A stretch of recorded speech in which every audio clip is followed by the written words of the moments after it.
Cody Gakpo!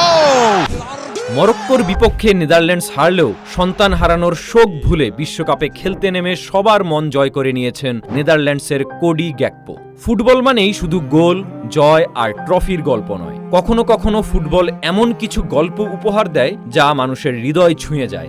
আজকের গল্প এমন একজন ফুটবলারের, যিনি মাঠে নেমে শুধু খেলেননি, জিতে নিয়েছেন কোটি মানুষের হৃদয়।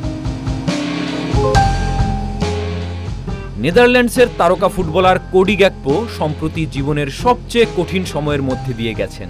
মাত্র কয়েকদিন আগে তিনি জানতে পারেন পৃথিবীর আলো দেখার আগেই হারিয়ে গেছে তার অনাগত সন্তান। একজন বাবার জন্য এর চেয়ে বড় কষ্ট খুব কমই হতে পারে। এমন মুহূর্তে স্বাভাবিকভাবেই পরিবারের পাশে থাকা সবচেয়ে বড় দায়িত্ব হয়ে ওঠে। চাইলেই তিনি দলের ক্যাম্প ছেড়ে দেশে ফিরে যেতে পারতেন, কেউ তার সিদ্ধান্ত নিয়ে প্রশ্ন তুলত না। কিন্তু পরিবার এবং নিজের কাছের মানুষদের সঙ্গে কথা বলে তিনি অন্য সিদ্ধান্ত নেন। নিজের গভীর শোককে বুকের ভেতর রেখে দেশের হয়ে বিশ্বকাপে মাঠে নামার সিদ্ধান্ত নেন তিনি।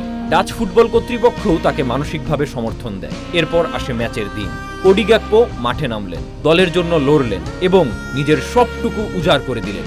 খেলার এক পর্যায়ে প্রতিপক্ষ গোলরক্ষকের সঙ্গে সংঘর্ষের মধ্যেও বল জালে পাঠান তিনি। স্টেডিয়াম তখন আনন্দে ভরে ওঠে। সতীর্থরা তাকে জড়িয়ে ধরে উদযাপন করে, কিন্তু সেই উদযাপনের মাঝেও লুকিয়েছিল একজন বাবার গভীর কষ্ট। তার চোখের জল যেন বলে দিচ্ছিল, কিছু ব্যথা ভাষায় প্রকাশ করা যায় না। মাঠে তিনি ছিলেন একজন ফুটবলার, কিন্তু ভেতরে ভেতরে তিনি ছিলেন সন্তান হারানোর শোক বয়ে চলা একজন বাবা। শেষ পর্যন্ত নেদারল্যান্ডস বিশ্বকাপ থেকে বিদায় নেয়। স্কোরবোর্ড হয়তো হার দেখিয়েছে, কিন্তু কোডি গ্যাকপো হারেননি। তিনি দেখিয়ে দিয়েছেন দায়িত্ব, মানসিক শক্তি আর দেশের প্রতি ভালোবাসা কতটা গভীর হতে পারে।